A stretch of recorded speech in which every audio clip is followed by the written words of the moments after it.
Bom dia a todos. Que a paz do nosso Mestre Jesus esteja conosco hoje e sempre. Vamos iniciar esse nosso encontro com uma prece. Vamos fechando os nossos olhos, nos conectando com os nossos anjos da guarda, com a equipe de trabalhadores do Rita de Cássia, com Maria, com Jesus. E vamos pedindo: Mestre Jesus, esteja conosco nesse encontro, que possa nos ajudar a ampliar a nossa capacidade de entendimento, para que tudo aquilo que vai ser falado possa atingir as nossas mentes, mas sobretudo chegar no nosso coração, para que possamos praticar, para que seja proveitoso, para que possamos aprender com aquilo que vai ser discutido. Pedimos a Tua bênção, Mestre, dos bons espíritos da nossa casa, que tanto nos auxiliam, e assim pedimos permissão a Ti, Mestre Jesus, esses tarefeiros do Rita, mas sobretudo ao nosso Pai Maior, para dar iniciada essa nossa reunião de estudos do dia de hoje. Que assim seja, graças a Deus. Então, muito bom dia a todos. Hoje nós vamos refletir um pouco sobre um texto tirado do livro Encontro Marcado, que é a autoria espiritual de Emmanuel, psicografia de Chico Xavier. É o capítulo 9, ele é intitulado Experiências Pessoais. E é um texto muito interessante, porque muitos de nós, acredito que todos, já passamos por uma situação assim. Imagina uma situação em que nós temos um familiar, um ente querido, alguma pessoa próxima, e que está fazendo uma escolha, seguindo por um caminho que nós achamos que é perigoso, que não vai dar certo, e que essas escolhas podem ser ruins e levarem a consequências catastróficas. O que acontece? Nós ficamos frustrados, preocupados, às vezes até desesperados e sem saber o que fazer, não é mesmo? Devo falar? Devo chamar a atenção? Devo brigar para tentar impedir que essa pessoa, esse ente querido, faça isso que eu estou achando que vai ser um absurdo, um erro grave? E os riscos? Devo falar para a pessoa sobre os riscos? A pessoa não vai ficar chateada comigo porque eu estou interferindo na vida dela e vai surtir exatamente o efeito oposto que eu queria, que era de ajudar, e a pessoa pode ainda se aborrecer comigo? Qual a melhor conduta? Então, Emmanuel conta que em algumas ocasiões nós supomos perceber toda a extensão de perigos que se expõem e nós costumamos temer por esses nossos entes queridos. Porque nós, por algum motivo, já passeamos, navegamos por essas situações em outros tempos, nós sabemos que não vai dar certo. Eles se dirigem para situações embaraçosas, conforme ele diz, podem causar avalanches que talvez lhe arrasem as melhores possibilidades da existência. E isso nos traz imenso sofrimento, angústia, ansiedade. Então, o texto de hoje, ele fala sobre essas situações, como nós devemos nos portar. E eu achei extremamente útil, porque é uma situação muito prática do dia a dia e que acredito a maioria de nós já passou, pelo menos alguma vez na vida. Mas antes da gente chegar lá na solução, vamos começar com alguns conceitos à luz do Espiritismo, que vão nos ajudar a construir essas soluções. Esses conceitos, eles são muito importantes, que são os conceitos da individualidade, do livre-arbítrio, a lei de amor e do não julgamento. Vamos imaginar uma situação hipotética. Imagina que nós temos um sobrinho, 26 anos, menino muito bom coração, bem educado, foi educado até com uma formação religiosa, menino tranquilo, e ele estuda em outra cidade, então foi com 18, 20 anos estudar em outro lugar, em outra cidade, portanto, não mais acompanhado dos pais no dia a dia, mas um menino de boa formação, bons princípios, bons valores.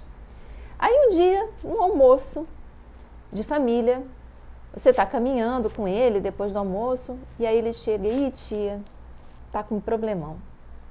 Minha mãe, imagina, me pegou fumando maconha no meu quarto."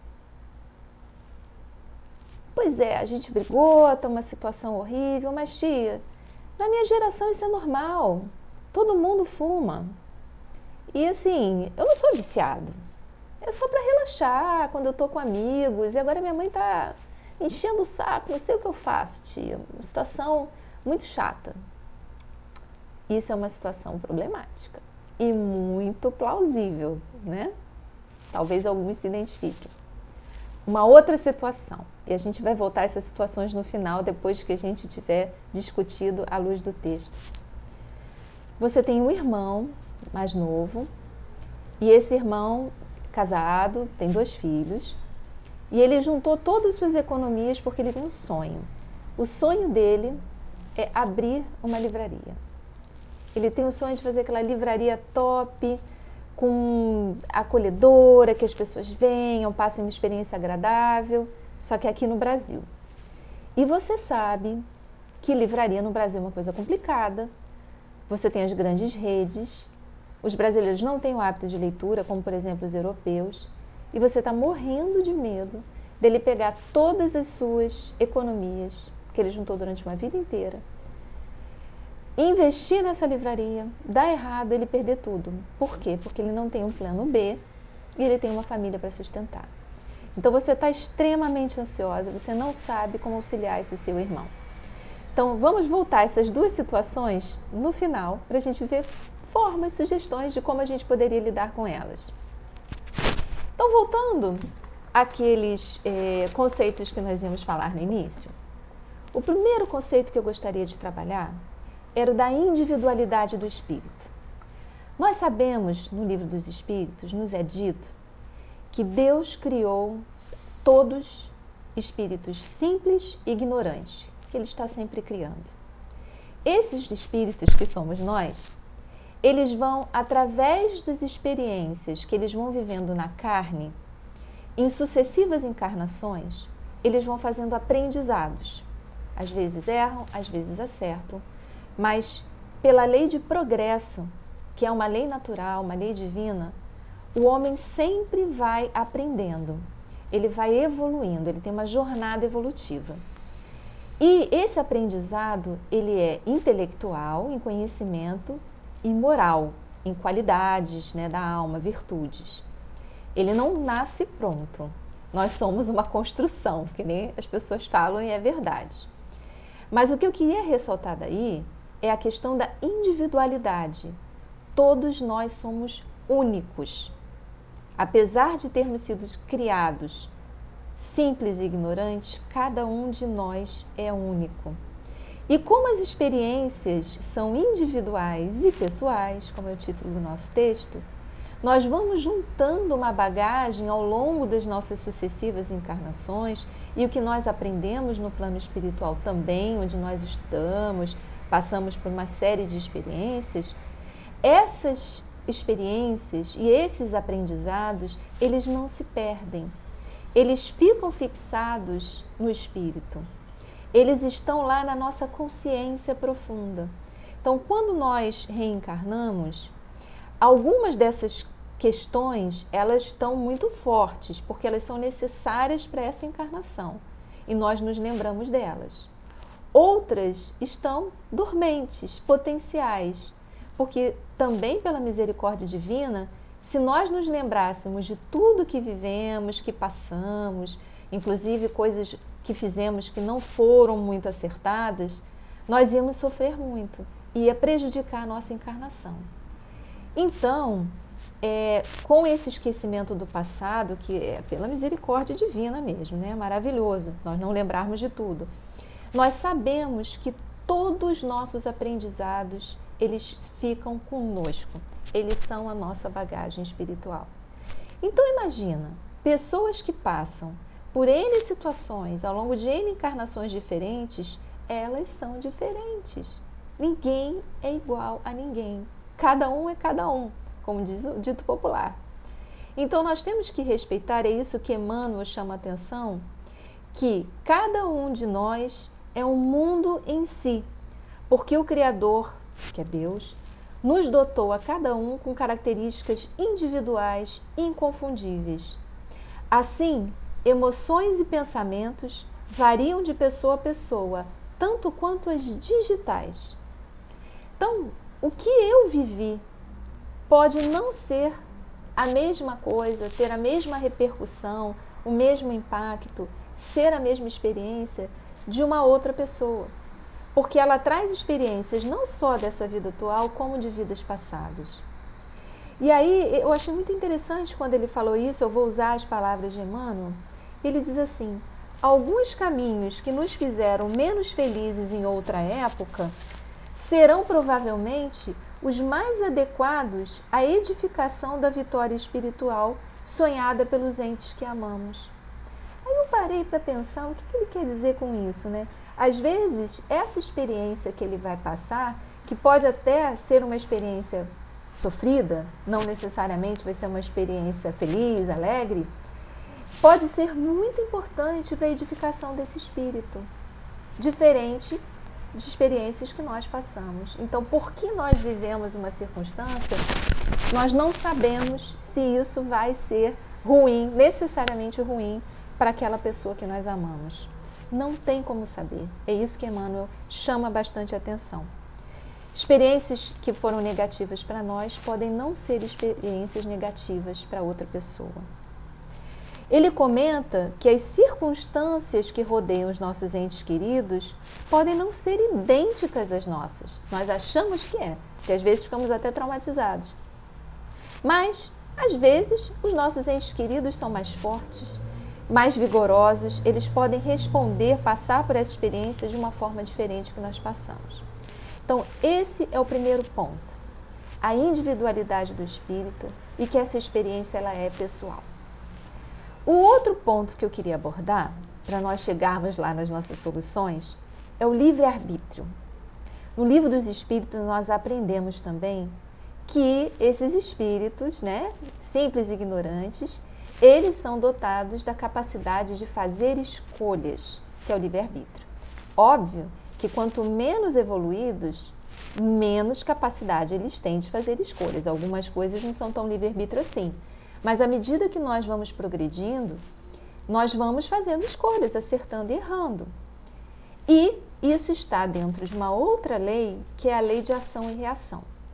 Tudo aquilo que nós fazemos tem uma consequência. Uma ação tem uma reação, que não é punição. Se a gente se desvia da lei de amor, há uma reação que vai nos fazer refletir, muitas vezes através do sofrimento, que aquilo ali não está adequado com a lei de amor. E é assim que nós vamos aprendendo. Então, nós já falamos de 3 leis, a lei do progresso, né? A lei da ação e reação e a lei de amor, justiça e caridade. E é assim que nós vamos progredindo. O livre-arbítrio nos permite tomar decisões, fazer escolhas. E nós sabemos que tudo aquilo que nós semearmos, nós vamos colher. Se nós semearmos, vamos dizer, bons frutos, uvas, nós colheremos uvas. Se nós semearmos espinhos, nós vamos ter espinhos. E assim a gente aprende qual é a melhor semente para a gente semear. E assim, o livre-arbítrio é muito respeitado pelos espíritos. Nós vemos em toda a obra de André Luiz, que é o repórter do plano espiritual, que os espíritos, quando eles vêm ajudar, aqui, por exemplo, né, no orbe terrestre, eles sempre respeitam a individualidade. Eles dizem, não, aqui nós não podemos interferir, porque estaríamos interferindo no livre-arbítrio da pessoa. A pessoa tem que querer. Eles podem intuir, amparar, criar situações, mas jamais eles sobrepujam, passam por cima do livre-arbítrio de cada um. Então, nós temos já o exemplo dos bons espíritos que não interferem no livre-arbítrio. Aí nós já paramos de pensar, e é o que Emmanuel chama a atenção. Nós temos que respeitar a individualidade do outro, mesmo que nós não concordemos. Porque senão, se nós estivermos desrespeitando essa liberdade individual, nós corremos o risco de magoar, de sofrer uma retaliação. Às vezes até a pessoa pode querer não mais contato conosco. E também pensar, né, nós gostaríamos que fizessem isso conosco? de chegar nos agredindo, dizendo que está errado, que vai dar tudo errado, que é um absurdo. Nós não gostaríamos. Então a gente tem que fazer pelo outro também o que gostaríamos que fizesse conosco, que faz parte da lei de amor, justiça e caridade, né? Jesus sempre fala isso. E lembrar também que tudo que acontece aqui na nossa vida, considerando que nós somos espíritos imortais, é um grão de areia, é uma gota no meio do oceano. É que nós temos uma visão muito curta, nós estamos aqui, né? Mas quando nós temos uma visão macro da nossa jornada evolutiva, nós vemos que isso aqui é um pedacinho, assim, um micronésimo diminuto da nossa existência. E essa experiência pode ser muito importante para o aprendizado individual desse espírito. Tá? Então, essa era uma questão, a questão que nós falamos primeiro da individualidade e a segunda do livre-arbítrio. Um terceiro conceito, né, que eu gostaria de discutir aqui com vocês é o conceito do não julgar. Nós não devemos julgar nem impor aquilo, os nossos valores, as nossas crenças para o outro. Nós falamos do respeito à individualidade. Vamos lembrar Jesus? Jesus tinha os seus discípulos. Mesmo os seus discípulos que conviviam com ele o tempo todo, né? Estavam lá bebendo daquela fonte de energia. Imagina aquela energia maravilhosa que emanava de Jesus, né? Até por osmose a gente pegava isso. Em algum momento eles fizeram escolhas erradas e Jesus não julgou. Vamos lembrar Pedro, próximo à crucificação, né? Quando estava já aquela situação, Jesus sendo perseguido, os seus discípulos com medo, e Pedro nega Jesus 3 vezes. Jesus, quando encontra com Pedro depois, tudo bem. Ele já sabia, na verdade, ele disse para Pedro que ele ia ser negado. Ele não julga e ele perdoa. Judas, que era também um discípulo amado, na tentativa de promover, a gente não sabe exatamente, mas dizem alguns livros espíritas que Jesus queria promover a causa de Jesus.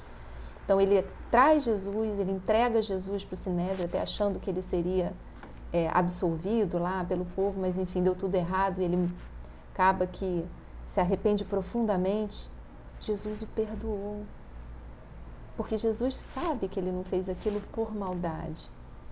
E mesmo que fosse, Jesus, ele vê como Deus, o nosso Pai, ele nos vê como irmãos, fraternidade. Ele sabe das nossas dificuldades, sabendo que na jornada evolutiva nós estamos muito mais próximos do início do que no fim, né? Nós somos espíritos imperfeitos, estamos num mundo de expiações e provas, então é natural que nós façamos escolhas erradas ainda. Então Jesus não nos julga. Deus, o nosso Pai, que conhece, sonda todo o nosso coração, a nossa mente, ele sabe de tudo e é só amor. Então acho que um grande ensinamento que fica nessas situações, a gente olhar com amor, passar o amor, passar que nós queremos bem esse nosso ente querido. E o amor, ele tem suavidade, ele tem gentileza, ele não tem dureza, agressividade, né? Ele tem compreensão, ele tem acolhimento, né? Então, quando nós pensamos nesse amor fraternal, nessas situações de Jesus em que ele não julgava ninguém, a prostituta, o colhedor de impostos, estava todo mundo aqui no mesmo nível, e ele no nível muito acima do nosso, mas estava aqui nos amando e nos ensinando com exemplo, né? Então, essa nossa alimentação de entendimento, nós todos temos, ninguém aqui é dono da verdade.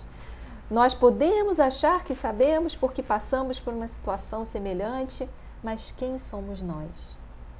Então, Emmanuel, aliás, antes de Emmanuel, nós temos no Evangelho segundo o Espiritismo aquela máxima, né? Não julgueis para não serdes julgados, porque com o mesmo peso que julgardes, sereis julgados. A nossa consciência é o que vai nos julgar. Então, se nós colocamos esse peso no julgamento, esse peso vai julgar a nós mesmos também. E nós sabemos que tudo é consciencial, inclusive quando nós desencarnamos, né? Então a gente tentar fazer a nossa consciência o mais leve possível e parar de julgar o próximo, de criticar, é um primeiro passo em tudo. É difícil para nós ainda, mas é uma coisa que nós temos que nos esforçar. Voltando então ao texto, Emmanuel diz: não devemos ferir a independência pessoal daqueles que amamos, neles enxergando filhos de Deus, como nós mesmos, com necessidades semelhantes às nossas, segundo o preço das experiências que se proponham a pagar.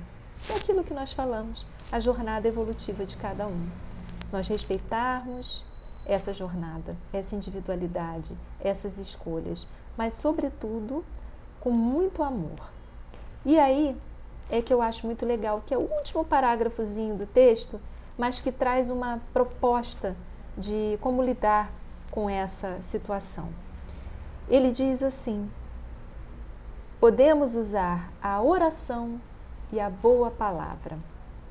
O que é a oração?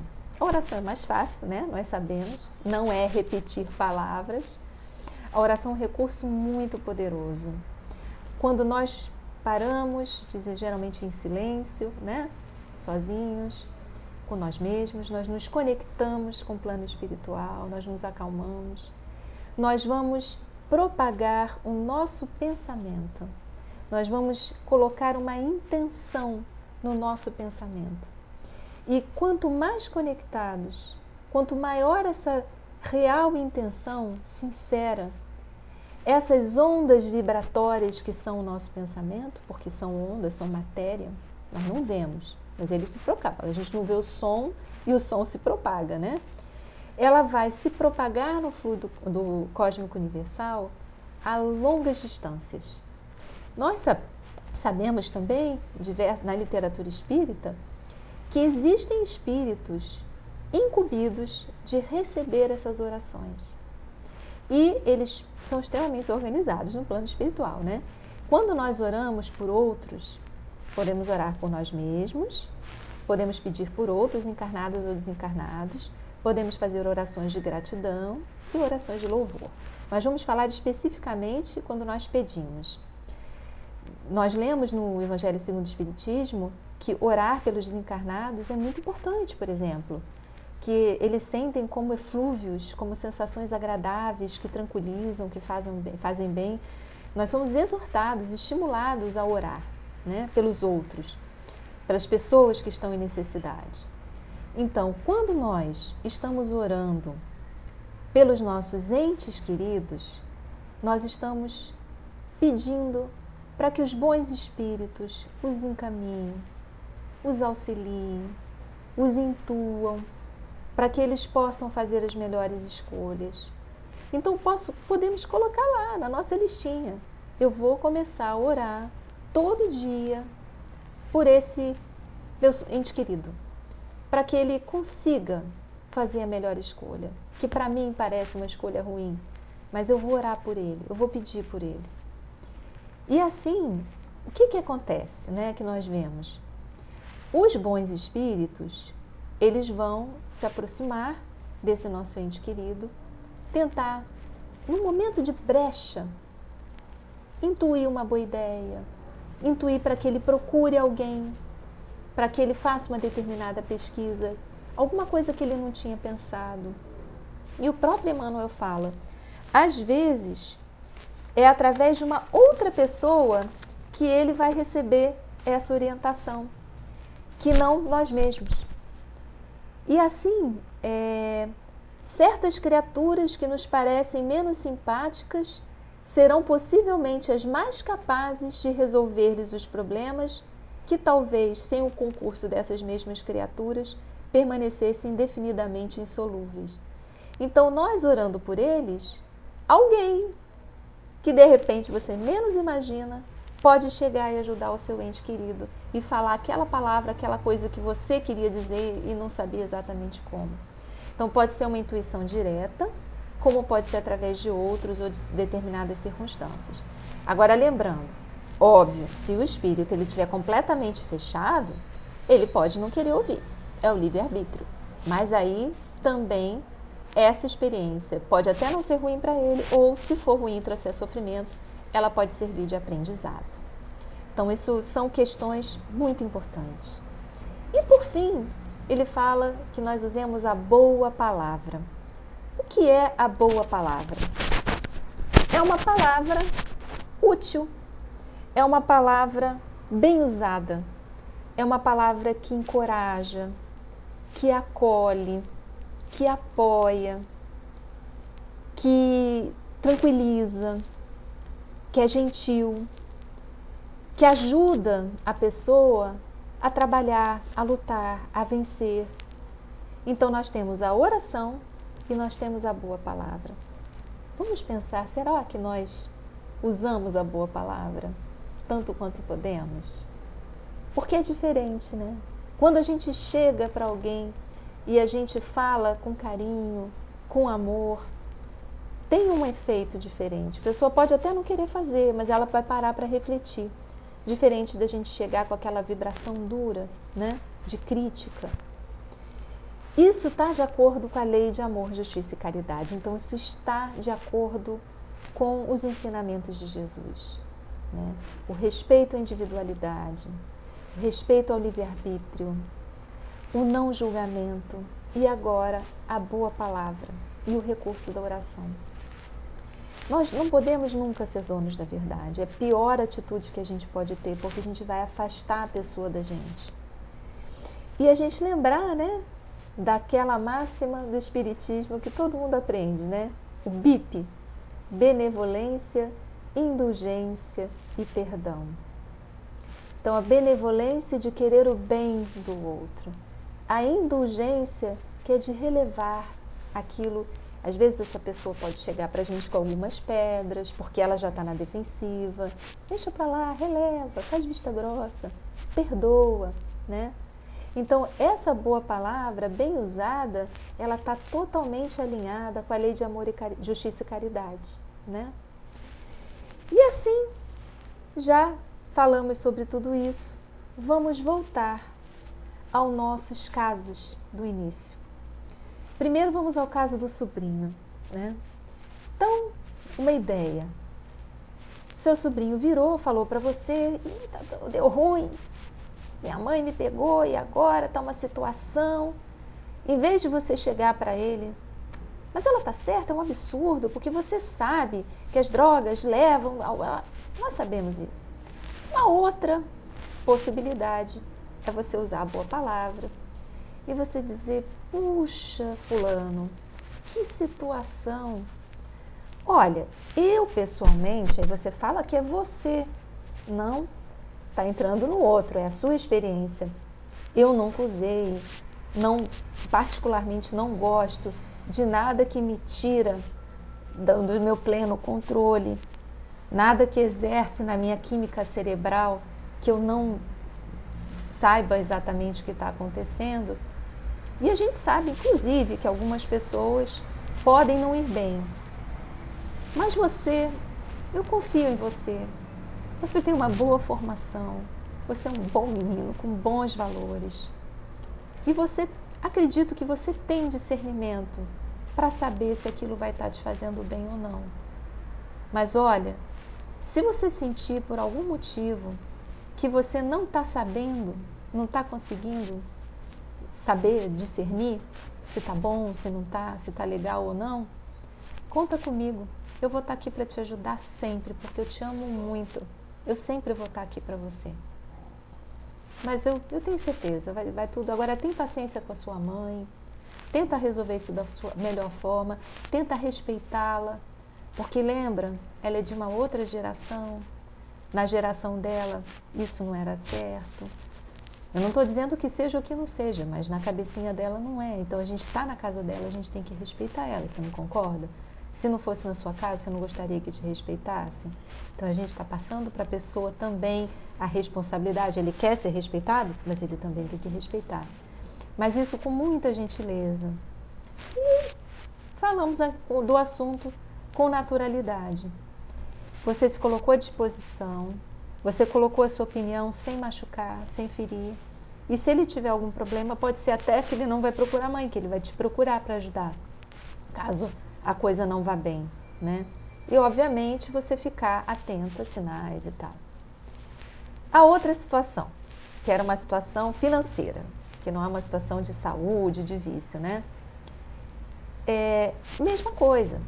Você um dia senta para conversar com seu irmão, aí você fala: oi, meu irmão, eu estou tão preocupada com você. Por quê, minha irmã? Eu estou tão feliz, tão animada. Eu falei: nossa, eu estou muito feliz por você, porque eu acho que você está realizando o seu sonho. Mas você já parou para pensar em tudo mesmo? Já mas eu acho que a gente tem que arriscar, não sei o quê. Não, é claro, eu acho que você tem que correr atrás do seu sonho, sim. A única coisa que eu acho que de repente pode te ajudar, você já pensou em conversar com outras pessoas que abriram livraria? Trocar experiência com elas? Pode ser que elas te ensinem algumas coisas que vão ser importantes nessa sua jornada. Ah, é verdade, eu não tinha pensado nisso. Ou eu já falei, mas elas disseram que é difícil mesmo, que você tem que ir com a cara e coragem. Eu falei: ótimo, muito bom. Só pensa assim, se existem formas de você fazer essa sua jornada um pouco mais segura. Porque você sabe, né? Você está arriscando as economias da sua vida inteira. Mas olha, se você achar que é isso, conta comigo, conta com o meu apoio. Se você quiser que eu te ajude também em alguma coisa, ou procurar alguém que possa te ajudar, ou eu conheço alguém que sabe muito bem essa parte financeira para otimizar, de repente você não gastar todo o seu dinheiro agora, fazer de um jeito ou de outro, mas olha, eu estou sempre do seu lado, eu te amo profundamente e você pode contar comigo para o que der e vier. Isso é uma outra abordagem, totalmente diferente de você bater com a pessoa de frente. E respeitar. Emmanuel fala, a gente tem que respeitar, porque a experiência é pessoal, cada um é cada um. A gente não sabe como a pessoa vai passar por essa experiência. E nas duas situações, voltou para casa, oração, para que seja intuído, para que seja amparado, para que apareçam pessoas boas que possam ajudar o seu sobrinho, o seu irmão, o seu ente querido a fazer a melhor escolha possível. E é isso que nós podemos fazer de melhor, é amar acima de tudo. O Evangelho de Jesus, ele fala sobre amor. As leis divinas, todas têm, como diz, né, a lei maior, né? Eu vim aqui, não vim para anular a lei, eu vim para resumir a lei, né? A lei pode ser resumida em amar ao próximo como a si mesmo, e Deus acima de todas as coisas. Então, se nós fazemos com amor, respeitando o livre-arbítrio, respeitando as experiências de cada um, com certeza, não só nessas situações extremamente difíceis e angustiantes, mas em tudo na nossa vida, nas pequenas coisas da nossa vida, nós vamos ser muito mais felizes. Porque a vibração de amor é uma vibração que eleva, é uma vibração que traz conforto, acolhimento. E eu acho que é isso que o mundo está precisando, porque o mundo está muito agressivo. Então, que nós sejamos esse pontinho de luz que vai levar amor. Então, no nosso trabalho, gentileza gera gentileza com os nossos funcionários, com o nosso chefe. Quando nós somos agredidos e recebemos pedras, deixa para lá. Não vou responder com pedra, vou responder com amor. Não estou conseguindo ainda, porque eu estou muito irritada. Eleva o pensamento alto, faz uma oração, que a gente volta para o nosso equilíbrio. Acho que esses são caminhos que se aplicam a todas as situações. Então, achei essa mensagem de Emmanuel preciosa. Muitos de nós, nesses momentos atuais, né, estamos passando por essas situações tão conflituosas, né, um momento tão aflito do mundo, mas que a gente possa ter esse olhar de respeito, de amor, de gentileza, com a boa palavra e com a oração, que a gente vai passar melhor por essa fase e a gente vai fazer da nossa jornada, né, da nossa vida, uma vida mais plena, mais tranquila e mais feliz. Então agora vamos encerrando essa nossa reunião, essa nossa reflexão, elevando o pensamento ao alto. Inicialmente para agradecer. Agradecer ao nosso Mestre, que através da sua vida, do seu exemplo, das suas palavras, do Evangelho que nos deixou, nos deixou esse manual de conduta, esse manual de ética, para que nós possamos fazer da nossa vida uma vida melhor e mais feliz. Muito obrigada, Mestre Jesus. Obrigada ao nosso Pai querido, que nos criou espíritos com inúmeros potenciais, com inúmeras capacidades. E essas conquistas que nós vamos levando, elas são nossas. Obrigada, Deus. Obrigada, porque nós somos quem somos, porque nós somos únicos, porque nós somos filhos de Deus tão amados. Que nós possamos, Mestre, sentir esse amor, absorver esse amor em cada célula do nosso corpo. Que nós possamos utilizar esse amor e a oração como instrumentos da nossa vida, do nosso viver, para que possamos melhorar as nossas relações com as pessoas, com os nossos familiares, nosso ambiente de trabalho, no nosso cotidiano. Que possamos aprender a sermos pessoas melhores, mais dóceis, que assim nós seremos mais felizes, Mestre. Pedimos que o Senhor nos auxilie, nos ampare, através dos nossos anjos guardiões, que nós possamos seguir na nossa vida resolutos de que tudo vai melhorar e que nós estamos sempre amparados por Ti. Assim, pedimos permissão a esses espíritos do Rita de Cássia, responsáveis pela reunião pública do horário, que possam nos dar permissão para encerrar essa reunião com muita paz no coração e que nós levemos essa vibração de amor conosco ao longo do nosso dia e da nossa semana. Que assim seja, graças a Deus. A todos eu desejo um ótimo dia, uma ótima semana e que possamos todos tentar praticar esses ensinamentos que nós aprendemos hoje. Um abraço.